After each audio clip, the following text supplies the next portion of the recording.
Welcome to JGTCR. I'm Cope, and today we are tuning the Ferrari FXXK. Let's get into it. This is a strange vehicle outright.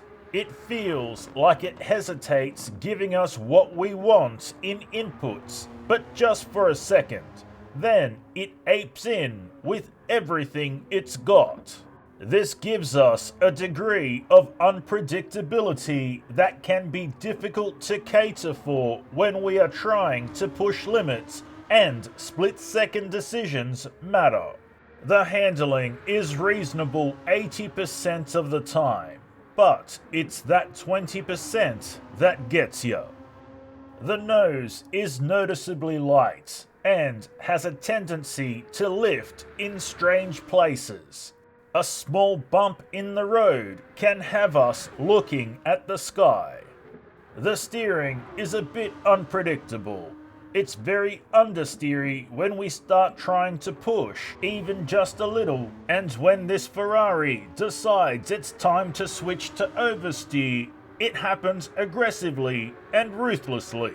The power is excessively aggressive and will snap the tail out in an instant if we are not ready to modulate the throttle appropriately.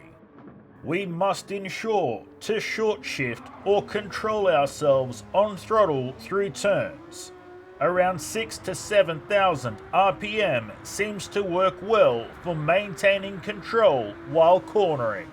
The brakes are solid and stable. They work well without any issues. Let's collect our time.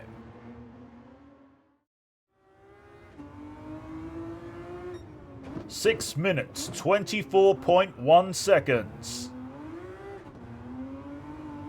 And now, the race tune. The main focus of our tune was dealing with understeer. It should also be noted that the aero settings are completely locked. As such, we did get a bit creative with our tune. Let's see how it performs back out on the Nürburgring.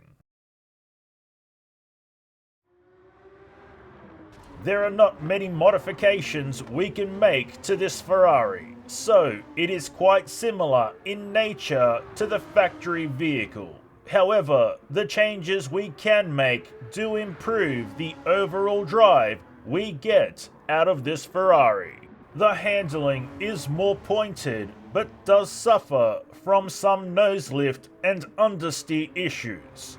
So use caution at peaks and crests on the road. The steering is stable but floats a bit when the nose gets light. The power is exactly the same, but has had top speed upped, so winding out the gears is a bit easier with less loss of traction. The power delivery has been massaged with gearing, diff and suspension settings, but it still has the ability to snap aggressively if we are heavy-handed on inputs. The brakes remain solid and stable, slowing us down quickly and effectively. Let's collect our time.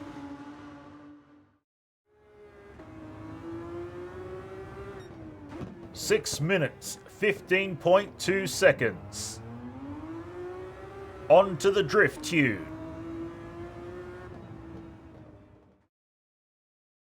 Once again, locked settings thwarts our efforts at tuning. Fortunately, we find a decent workaround by being adaptable on other settings. Let's drift Suzuka.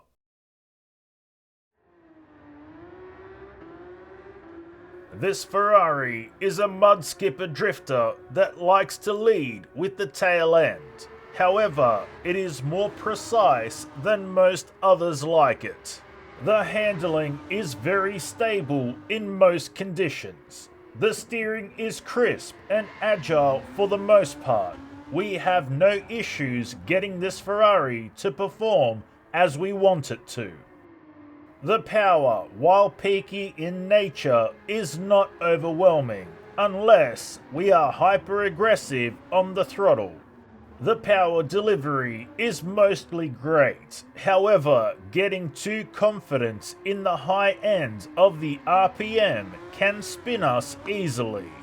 When shifting into 4th gear, there is a slight hump to get over which can bog us down, so we must ensure to come in strong and hot when shifting into 4th. When wheel spin gets high, it can impact our steering, locking the front wheels. This can make it difficult to transition our drift, so use caution at higher RPM.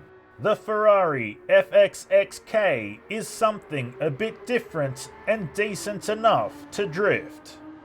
And that's all we have for you today, so until next time, keep racing!